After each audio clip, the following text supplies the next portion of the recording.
نن سبا لور دا د پلار خدمت کوي، لور پلار ته بالغ سمي، لور پلار له پسر او خپو زور کوي، لور پلار له جامې وینځي، لور پلار له بوټان وینځي، لور د پلار تندي ته ګوري، لور د پلار پسترګه کې اوخ کنه برداشت کوي، زوی عیاش جوړیږي، زوی د پلار تراغي قدر کوي تر کمی چې پلار ته محتاج دی.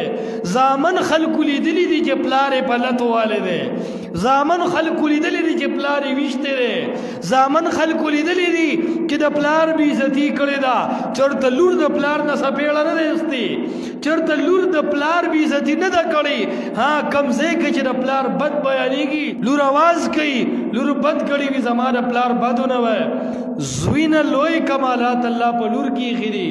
ځکه خو بي بي مریم له چې الله تسلي ورکوي نو ورته وایي ولیس الذکر کالانثی، کومه جینۍ چې مې درکړه نو دا بهتره ده د هغه سړي نه کم چې تا غوښتی و.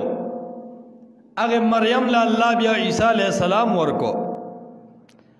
نو عرض مې دا کو چې لور کې لوی کمالات الله ایښي دي، د لونو باندې بد ګړل نه دي پکار. دا خو د رب العالمین تقسیم دی، یهب لمن یشاء اناثا ویهب لمن یشاء الذکورا. الله چې چاله وغواړي لور ورکوي، چاله چې وغواړي زوی ورکوي، چاله چې وغواړي لور او زوی دواړه ورکوي. ویجعل من یشاء عقیما، چاله چې وغواړي اوچ ککړه وګرځوي، هیڅ اولاد یې نه، څوارلس کاله، 19 کاله، 20 کاله او 30 کاله علاجونه کوي، الله نه غواړي، بس دا الله فیصله نه ده شوې. نو عرض مې دا کوه ول خو که الله الک درکو که جینۍ درکړه په هغې باندې خوشحاله شه، بد پې مه ګڼه. لور هم د پلار خدمت کوي، زوی هم لوی ثمره ده.